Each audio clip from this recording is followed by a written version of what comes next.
You ready?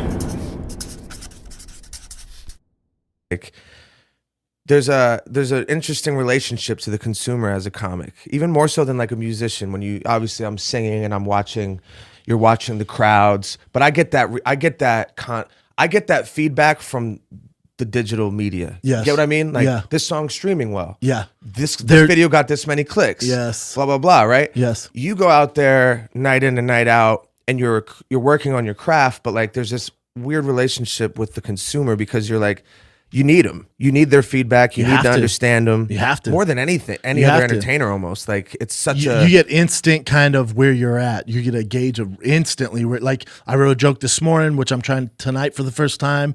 Hopefully it goes well. You know, like, hopefully, but I'll know if it doesn't. I'll be in the back like, I'll be supporting you either way. You guys boo me.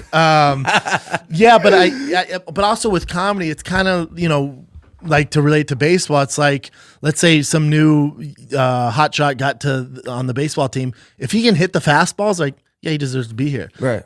Listen, the Comedy Store, the Improv, the Laugh Factory, Showtime, the worldwide tours, like, those people aren't coming because I'm not making them laugh. So it doesn't. Comedy's very black and white. Are you making them laugh or not? True. So it's like, I don't know what, you know. Yeah, and and big, almost more than that.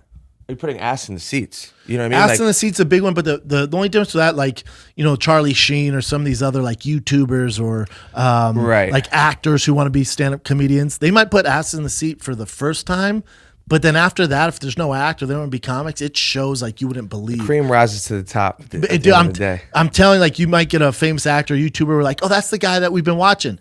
In LA, especially the Comedy Store, that lasts for 1 minute. Then people go, okay, now go. Yeah, you're in the hot seat. Because after you is Fahim, after you is Chris D'Elia, and freaking Mark Norman and Andrew Schultz and these monsters. So go. Yeah. So it's like, it's, you know, I get respect from the veterans in the comedy game because they see me bust my ass. Yeah, you're doing it. And try new material. You're doing it. And I'm a comic. I'm fucking submerged in the comic life. So I think, you know, they appreciate that. I love that. Yeah. I love that. Now, you're two big podcasts at this point. You're on one with Theo Von, who's a hilarious guy, monster, hilarious guy. I don't know him, but I know him through you, and that's how I was like, he's one of the biggest comics in the world. Is he really? Oh, like, wow. He's huge. Yeah, wow.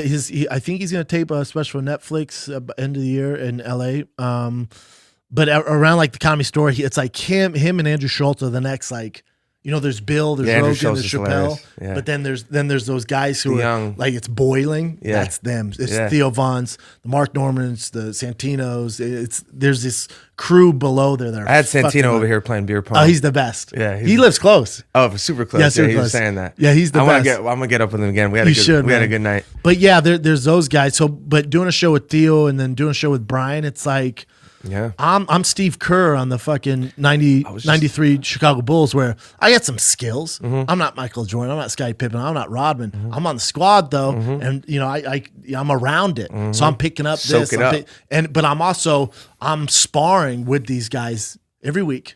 You know, twice a week. You know how good that is for you? That's like the best training you could have. It's the best. That's my advantage. Yeah, that's my advantage. But it's positioning. You're like. What sounds like in your life, you're not really even overthinking it in a psyche way, but you always find yourself in the right positions because you're living life the right way. You know what I mean? I've never thought, I'm gonna start, especially with me and Brian. I was like, I'm not gonna start this podcast because hopefully I become a stand-up comedian. Or with Theo, it's like, I'm not gonna start this podcast hoping we make money or it becomes big. We just do it because we're really good friends. We have this cool chemistry. We had this show idea. Yeah, that's why we started. He's the man too. Yeah, like we've never Find a Kid, my Showtime show. I never go in and go, I hope people watch, or I hope I make money. I've never even in comedy. I was like, I'm gonna start doing this so I make money. Never. The right intentions, man. Yeah, never. When those are the initial intentions, it never. I mean, I can't say never, but it doesn't seem to pan out. I don't think you would last as long as I did, especially in the podcast game, if your intention was just to make money. Right. Yeah. You ready?